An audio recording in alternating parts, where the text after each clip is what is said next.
I'm Tamika Green, your Maryland Realtor. Hi, I'm Anita Flack-Cologne, CEO of Financial Compass, and I'm a financial coach. So, welcome to our next session of Brunch and Learn. Yes. Wow, already number 2.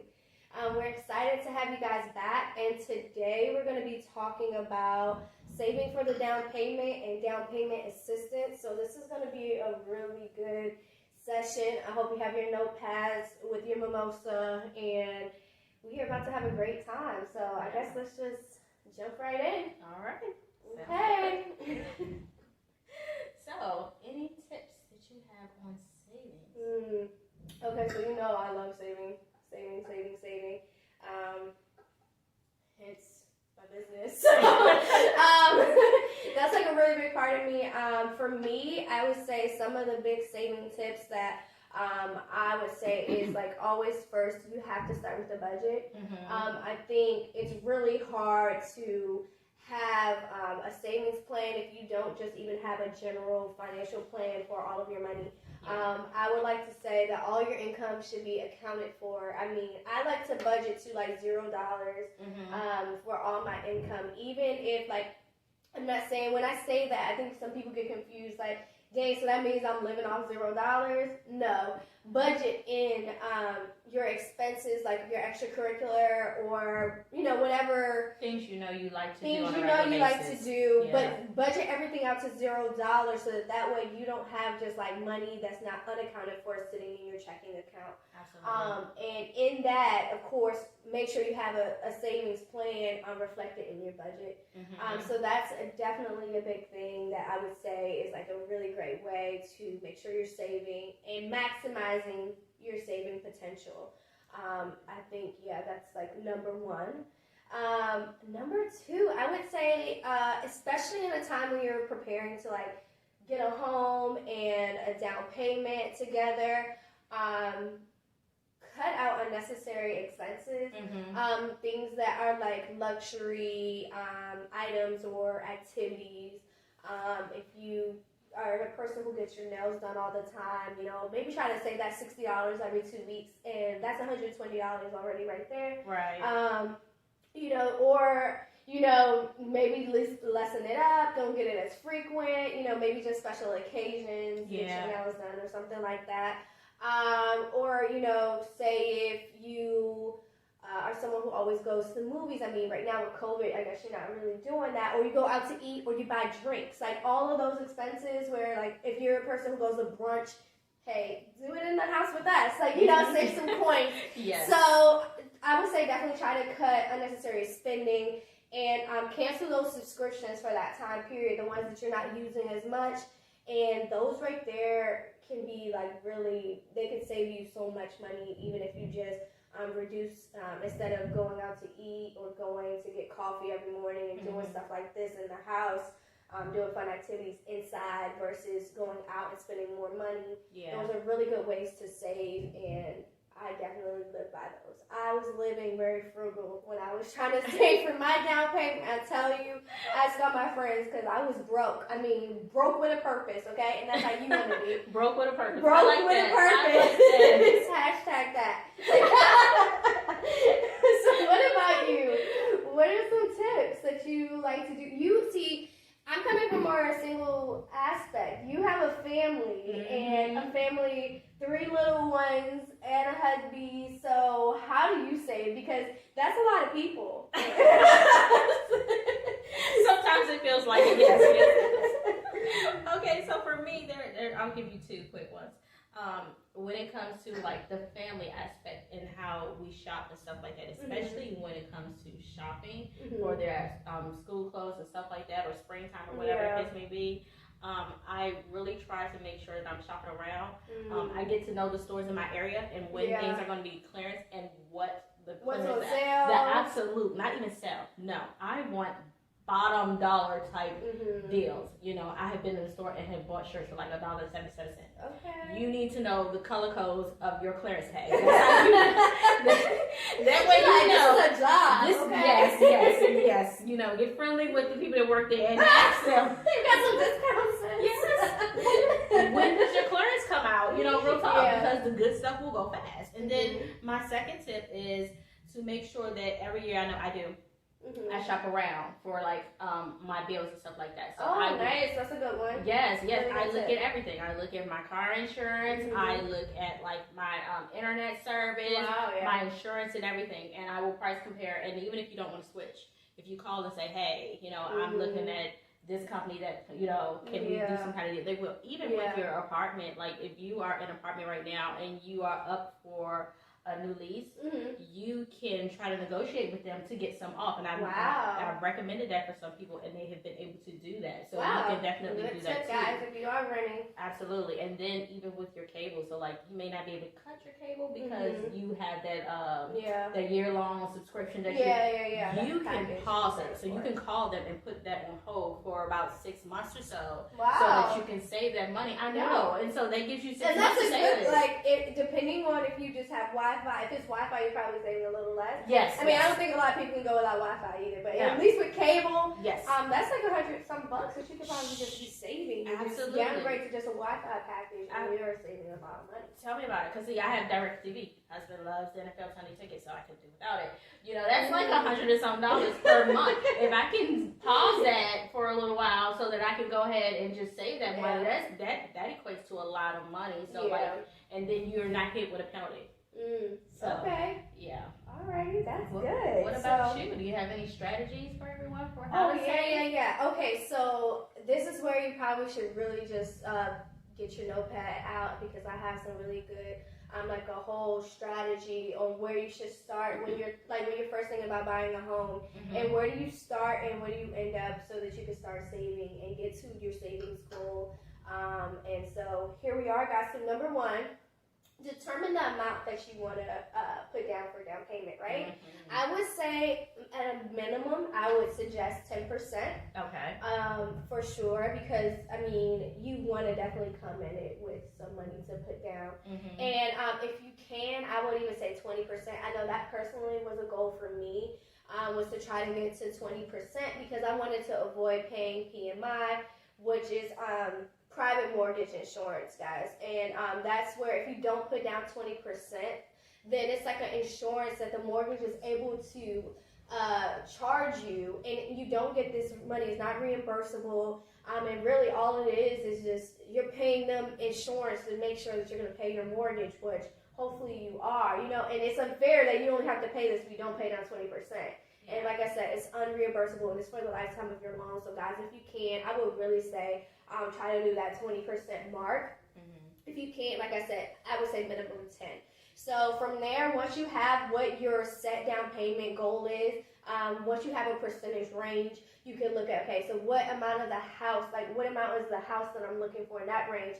Take 10% or whatever your percentage is of that overall mortgage, and that's going to be, boom, that's your amount that you're going to target and save for. So once you have that, you need to develop a savings plan.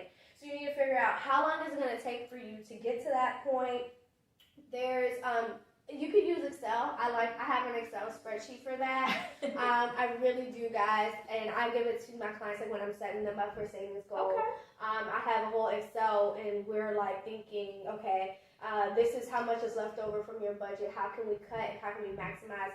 And we'll have a whole spreadsheet on how long is it going to take me to get there, to get to my optimal goal. And if you don't do Excel, like say you're not Excel savvy, there's different apps that you can use that makes it so much simpler for you. So write down these apps, because these are some good ones. It's called Capital, I think, QAPITAL. And that's a really good one. And the digit's a good one too, guys. And there's another one called Saving Piggy.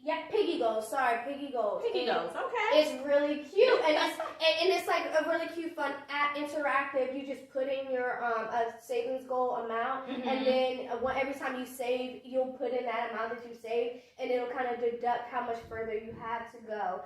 So those are like 3 really cool apps. They're free. And they're on Android and Apple, and you can just download those if you don't want to have a whole expert. Like if you're not Excel savvy, or that's not your thing, and you want it on the go too. Like that's a good thing that's like always with you. You can like when you're thinking about buying that extra drink, you like, nope, I'm gonna put this $20 in my savings. You know, so I think those 3 apps, and I write down the names of those apps. down below in our subscription, like in our description box, so that way you guys can know that as well. Okay. And then from there, once you have your savings plan and you have like your goals set up and how you're gonna get there, I would say try to find a high yield savings account to put that money in. Yeah. Or what I personally did is I did a CD. Certificate of deposit at like the bank, because the amount that I caught it in a good time. It was a promotional thing going on, and it was a really high percentage. And I think this is a good way, guys, because for me, it was a way to make sure I didn't touch that money. It was in 6 month or like to a year increments, and you can't really touch it or you get penalized. So it's like if you're a person who sometimes dip and dabble into your savings, which I did more so for the interest. But if you are, this is also a really good tool for you to use to make sure like it's making it even much more of a barrier that you're not just dibbling into your savings. And it's sitting there for 6 months to a year increment. So depending on how long it's going to be for you to get your home, you can pick which time period matches for you. They go up way beyond a year. You can get them further, longer than that. But I would say just do 6 months to a year, because depending on when you plan on getting your house. Absolutely. So I just renewed mine twice. And so that's what I was going to say, because that's a good point.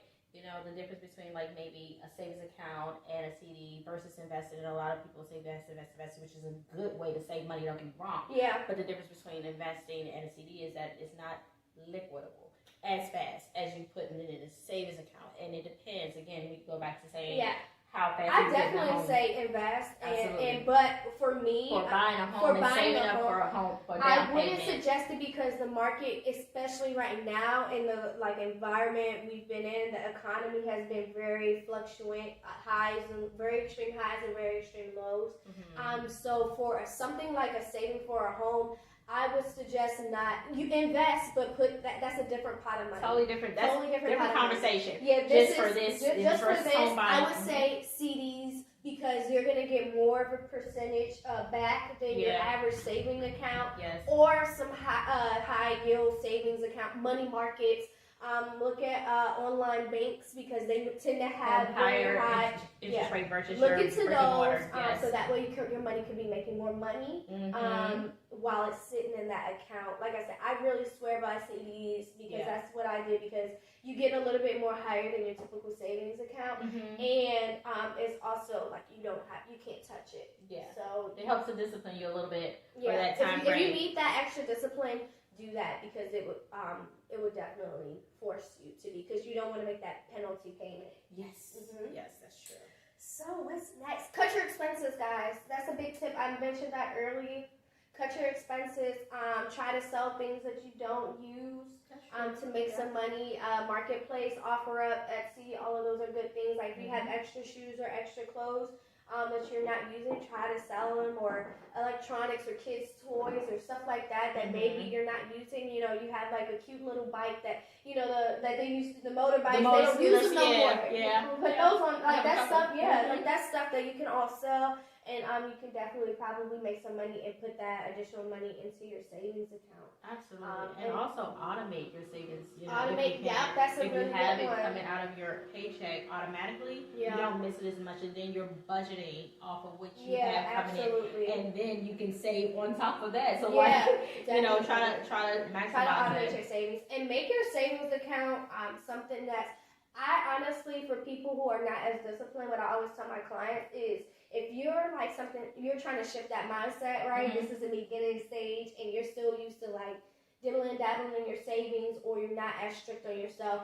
Get a savings account that is not linked with your checking. Yes. Get a different savings account in a different bank. Yes. And that will make it harder for you to just transfer over in a banking app. It's more, and even when you have a savings, once you get an ATM card, it's just not as, swipe and go easy. Yeah. And I would definitely suggest that. So I think those are like a lot of tips, that's a lot, right? Yes.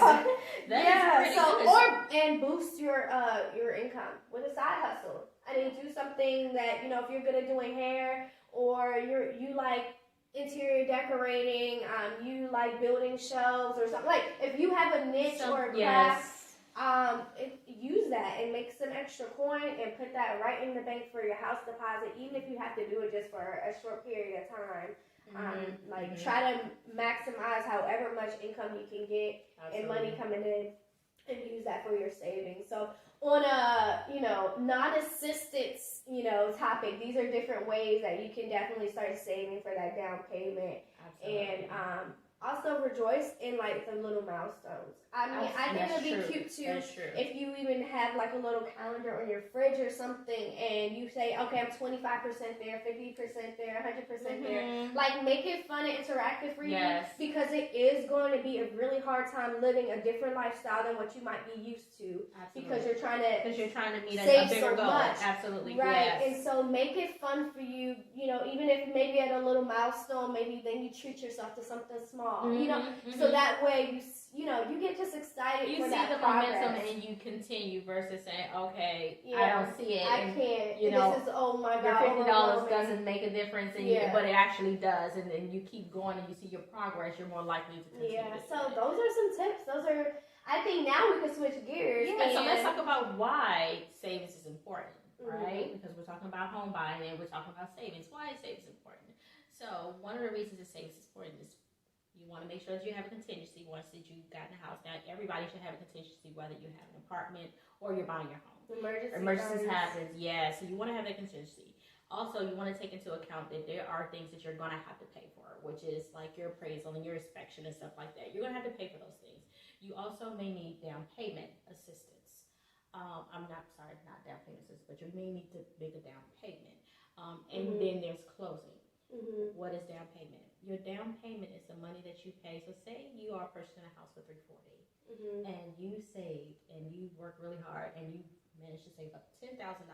Okay, that $10,000, if you put all that towards a down payment, that is going to now mean that you have to get a loan on the $340.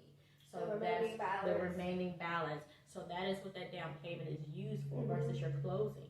Your closing costs are associated with you taking out that loan. So the title fees and all those type of things. So those are two different things. And we will be touching on closing costs in another episode. Absolutely. I think it's the last one. Because that's the last part of the process, pretty much. Then you have your home. So. Absolutely. So those are the different things. Now there are some programs that you can get into that would allow you to, not come out of your pocket with all your coins. So I am in the DMV area. I'll touch on a couple. You have the DC Open Doors program. Yes, and that is based on the borrower's income, but they allow you up to 100% financing. What? Yes, they do. Oh, wow. Absolutely. So for your down payment, 100% of your down payment. 100%. Yes. Okay. So yes, you can go ahead and you can use that if you're looking to be. I honestly, I feel like DC kind of has some of the best programs. Out of the DMV, I really always feel like they have some of the best. I love DC. I'm from DC. I love DC. Oh my goodness. And another thing about that program is you don't necessarily have to be a DC resident now to be a DC program. You just moving there. Yeah. So if you're moving to DC or you're a DC resident, you're still able to participate in that program. Cool. And you said that one is income based. Yes. Okay. Yes, it is. It is. Maryland, the Maryland mortgage program is also has interest. Has restrictions on your income. Yeah. And some of them do, some of them don't. I know that sucks. I know, right? And I will tell you, I mean, if you are someone, not to say have kids, but if you do have kids, the income does it goes up as per dependence or number in your household. Number in the household. So how many people you have in your household? Yeah. Yes. When it's income based, anything income based is generally going to look at who's earning income, and then it'll take into account how many dependents or how many people in the household that you have, and then that goes up varying degrees. So you definitely look into that. And that is actually the mortgage, the Maryland mortgage program is a 0% interest loan. So they are giving you, so they're giving you the funds. I think it's a loan for a certain amount of years. A certain amount, yes, and it's forgivable. Yes. So don't get discouraged about the loan aspect. Most of them with the loans, they're offering you a 0% or a very low interest rate, and then they're forgivable. They just want to make sure that you're going to be living in this house for a certain They amount want to make of time. sure you're not just trying to get the money and then just go. Yeah, and it also has to be your primary residence. Yeah. Don't forget about that. No investment type. And also, I think I mentioned it, but let me step back a little bit. Even for the first home buyers programs, if you haven't purchased a home within 3 years, you qualify for that. That's a really good. So I didn't know that. Yeah. I really so didn't know if you that. haven't purchased a home within 3 years, then you qualify. You are considered a first-time home buyer, and you can qualify for some of these programs. Now, there are also programs that don't specify that you have to be a first-time home buyer. Okay. Yes. So keep that in mind. And then in Maryland, you also have additional programs depending on the if it's considered a target area. So like PG County has additional home buyers down payment assistance and closing costs programs to help you. Baltimore has there is zoning though, guys. Yes, it's zoning. It's definitely so. Yes. You so are, if you areas. really need this down payment assistance program, then make sure that you're looking in the zones that that are qualifying for them. Yeah. Absolutely. Yeah. And you also want to keep into account. So and there's another one I just want to talk about because I wanted to bring up something, but then I was like, I'm skipping ahead of myself, so let me back that. They have a $100 down program at FHA. What? There's a $100 down program. Yes. But again, not every, and that's what I was going to say before I said that. I was like, let me stop. It depends on not every lender offers it. So you want to be careful when you're doing your shopping around for your mortgage and stuff like that. You want to make sure that the lender that you're choosing has certain programs available. So that's why we're talking about some of those now, so that when you meet with someone and you've already been pre-qualified, you ask them, okay, what type of programs do you have to help me? And I forgot, I'd be remiss if I didn't mention Virginia. Yes, they have a program too. It is the VHDA down payment assistance program, and it provides between 2 and 2.5% assistance of the purchase price. That's nice, yeah. Absolutely. So you're almost at your 10%. You're almost at your 10%. And then even if you don't have your 10%, like, and I know you were talking about having that be your target goal. FHA, just a regular FHA program, only requires you to have 3.5, and even a conventional, you only have to have 3.5%. Yeah. So you want to have more than that because if I you just have say more be safe. Even if you don't utilize all that for, like, say your goal was 10% and you got to your 10%, but you end up getting some of these down payment assistance programs, then you have extra of a buffer for when you get into your house. Which, of course, that money goes quick once you move in and you have everything you need to buy. So it's always good to have more than less. More than that. You definitely want to make sure that you're in the safe zone, and then like if you apply that money, because like you said, if you have to have PMI, it's going to let you alone. But if you refinance out of that and you have 20% equity, then you can get rid of that PMI. So if you've been able to put that 10% down, you only have 10% to go, and so then you're not paying that additional money. And I do believe that it doesn't get you anything back, but I think you have a credit, and it may change this year because taxes and all that IRS stuff always changes. But at one point, you could get a deduction for paying that PMI. It's not as significant, but that so look into that, guys, and see if that's still applicable once you buy your house. Absolutely. Man. And then I also wanted to mention that some of these programs are stackable. Some of them aren't. So the VA program that I just mentioned that allows you to do the 2.5% purchase price is not stackable. So you wouldn't be able to use one of the other programs. But some programs are. So you can stack that down payment program and then get closing cost assistance. So closing cost assistance from your seller. And then that lessens how much money that you're able to There's definitely research. I would say if you're in a certain income range, if you're in like the lower medium income range, you definitely probably have way more options like this. Yes. I will say it's one of those things that it is first come first serve basis, most of them, and it is based on funding. So just as we're giving these options out here, but also I would like to say don't put all your eggs in one basket because you never know, and I would hate for you to be banking on one of these programs and then it fall through comes in, it's not available and then you can't get your home. Yes. So always research and use other people's money when you can. Absolutely. But make sure you have your own coin, just in case. But man, this was very informative, and I think we dished a lot of information out at you in this brunch series. So I really hope you took notes and you have everything that you need.